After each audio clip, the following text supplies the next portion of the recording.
खुलुमबाय। टेक्निकल बड' निउसाव नोंथांखौ बरायबाय। दिनैनि रादाबखौ फरायदों आं रमेन बर'आ। दिनैनि गाहाय रादाबफोरा जाबाय बड'लेण्ड जेंनाखौ थाबैनो सुस्रांनो मिरु सोरखारा खोथा होदों। बर' आरो अनाबर' सोदोबखौ लानानै बिटिसिनि गाहाय हाग्रामा महिलारिया दुखु फोरमायदों। बर' थुनलाइनि 58थि बोसोरारि जथुम्माखौ 22, 23 आरो 24 जानुवारियाव गहपुराव खुंनो थियारि खालामदों। बिटिएडिनि बायजोआव थानाय बर'फोरनि थाखाय थाबैनो बर' कसारी गावखुं परिषद। आलफा उदांनि लेङाइ कामान्डार इन चिफनि देहा बेंग्राया हमजादों। दानिया फैदो आबुं रादाबाव। आथिखालाव सोलिबाय थानाय बड'लेण्ड जेंनाखौ सुस्रांनो थाखाय मिरु सोरखारा थाबैनो सुस्रांनो थाखाय खोथा होदों। बावैसो सिगाङाव दुलाराय बर' फरायसा आफाद आरो NDFB जों मिरु सोरखारा सावरायनाय समाव जेबो फिथाइ मोनाखैमोनब्लाबो नखर मन्थ्रि राजनाथ सिंहआ बुङो दि गोबाव समनिफ्राय सोलिबोनाय बड'लेण्ड जेंनाखौ सुस्रांनो थाखाय मिरु सोरखारा थाबैनो आसाम सोरखारजों सावरायग्रोनानै फैगौ डिसेम्बरनि गेजेरावनो 3 खनायारि सावरायनायखौ आरो बड'लेण्ड जेंनाखौ सुस्रांनो खोथा होदों। मख'नो गोनांदि समबारखालि मेल एबा सावराय जथुमाव आसाम सोरखारनि जानानै लोगो चिफ सेक्रेटारि नखर बिफाननि कुमार सन्जय कृष्ण आरो जर'खा DGP पल्लभ भट्टाचार्यमोना बाहागो लादोंमोन। मिरु नखर मन्थ्रि राजनाथ सिंहआ बुंदों दि आसामाव ट्राइबेलफोरनि हानि मोनथायखौ रैखा खालामनाय, हारिमुआरि रैखा खालामनाय बेफोर गासैबो बिथिङाव सावरायनाय जादों आरो बेनि अनगायैबो गुबुन गुबुन जेंनाखौ लानानै सावरायदों। बर' अनाबर' सोदोबखौ लानानै बिटिसिनि गाहाय हाग्रामा महिलारिया दुखु फोरमायदों। आथिखालाव समाव आसामाव बर' अनाबर' सोदोबखौ मिडियाफोरनि खुगानिफ्राय खोनाबाय थानायखाय बिटिसि चिफ हाग्रामा महिलारिया दुखु फोरमायदों। मंगलबारखालि बिटिसि गाहाय महिलारिनियाव क'क्राझार बड'लेण्ड इउनियन टेरिटरियेल काउन्सिलनि सोमोन्दै खौरांगिरिनि सिगाङाव बुंदों दि बिटिसि ओनसोलाव बेबायदि बर' आरो अनाबर' सोदोबखौ लाबोबाय थानाय एबा बुंबाय थानाया दुखु नांथाव। मानोना बे बुंनानै माब्लाबाबो जौगानाय आरो गोजोन थासारिखौ लाबोनो हानाय नङा। मानोना बर' आरो अनाबर' बुंनानै बिटिसिआव मोननैल' हारि दं बेखौ फोरमायनाय जायो। अब्ला बै गुबुन गुबुन हारिया गावबा गावनि जेबो सिनायथि गैजायै एबा थं गैजायै बादिसो जाहैयो। गावबा गावनि हारिखौ सिनायथि होनोब्ला अनाबर' सोदोबखौ माब्लाबो बुंनो नाङा।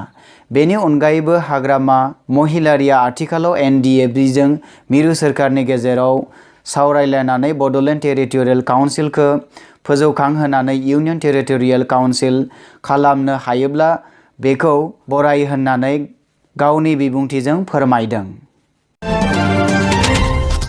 बर' थुनलाइ आफादनि 58थि बोसोरारि जथुम्माखौ देग्लाय जानुवारि 2019 मायथाइनि 22 निफ्राय 24 खालारसिम बिश्वनाथ सारियालिनि सिङाव गहपुर दैमालु सेन्टाराव खुंनो थाम-थिम खालामनाय जादों। बे सानथामनि हाबाफारियाव आसाम, नेपाल, बांलादेश आरो सोनाब बंगनिफ्राय गोबां थान्दै नुजाफैगोन होनना मिजिंथिनाय जादों। जथुम्मानि सानथामनि हाबाफारियाव आसाम आरो अरुणाचल प्रदेशनि गिबि मन्थ्रि आफादनि सोद्रोमा मिरु नखर रायजो मन्थ्रि किरेन रिजिजु, बिटिसिनि गाहाय लेङाइ गाहाय मावफुं सोद्रोमाफोर MLA, बारग' MP, बारग' आसामनि मन्थ्रि, आथिखालनि रायजो सभानि MP मुश्री बिश्वजित दैमारी, मुश्री रिपुन बरा, लक सभानि MP RP शर्माजों लोगोसे गोबां दैदेनगिरिफोरखौ आलासि महरै हांख्रायनाय जादों होननानै जोंनिसिम खौरां मोनफैदों। बिटिएडिनि बायजोआव थानाय बर'फोरनि थाखाय थाबैनो बर' कसारी गावखुं परिषद। हाग्रामा महिलारिया क'क्राझारनि तितागुरियाव खौरांगिरिफोरनि सिगाङाव बुङो दि बिटिएडिनि बायजोआव थानाय बर'फोरनि थाखाय थाबैनो बर' कसारी गावखुं परिषद दाफुंना होसिगोन।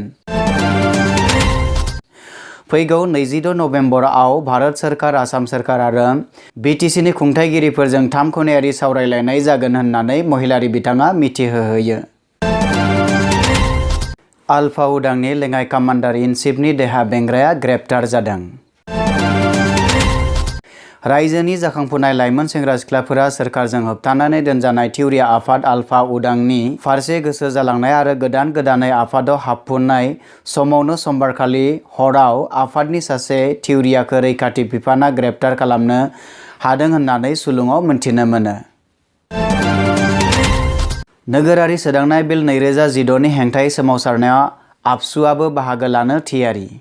अल अरुणाचल प्रदेश स्टुडेन्ट्स इउनियन आबसु आबो नोगोरारि सोदांनाय बिल 2016 नि हेंथायै गोख्रों सोमावसारनाय बाहागो लानानै मदद होनो बिथांखि लादों। बेनि बागै सुलुङाव मिथिनाय बादिब्ला नर्थ इस्ट स्टुडेन्ट्स अर्गेनाइजेशन नेसननि बेनाराव आरो दैदेननायाव नोगोरारि सोदांनाय बिल 2016 नि हेंथायै गेदेरथार सोमावसारनाय हाबाफारि एबा रेलियाव बाहागो लागोन।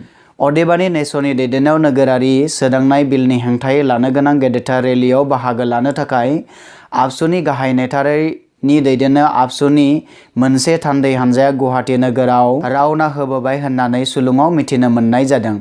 मख'जाथावदि नेसननि दैदेननायाव नोगोरारि सोदांनाय बिल 2016, एमेन्डमेन्ट अर्डार 2015, पासवर्ड फोसावनाय 2015 आरो गोबाव समनि थाखाय भिसा होनायनि हेंथायै गुवाहाटी नोगोराव फैगौ 20 नबेम्बर मोनाबिलियाव मोनसे गेदेरथार सुबुं रेली आरो हेंथा सोमावसारनाय हाबाफारि लादों। नेस'आव थानाय आफादफोरा जादों अल Assam students union AASU, Khasi students union, Naga students federation, Mizo' जिरलाइपर, Tripura students federation, all Manipur students unions, Garo' students unions आरो all Arunachal Pradesh students union. दिनैनि रादाबाबो एसेनोसै। गोजोन्थों।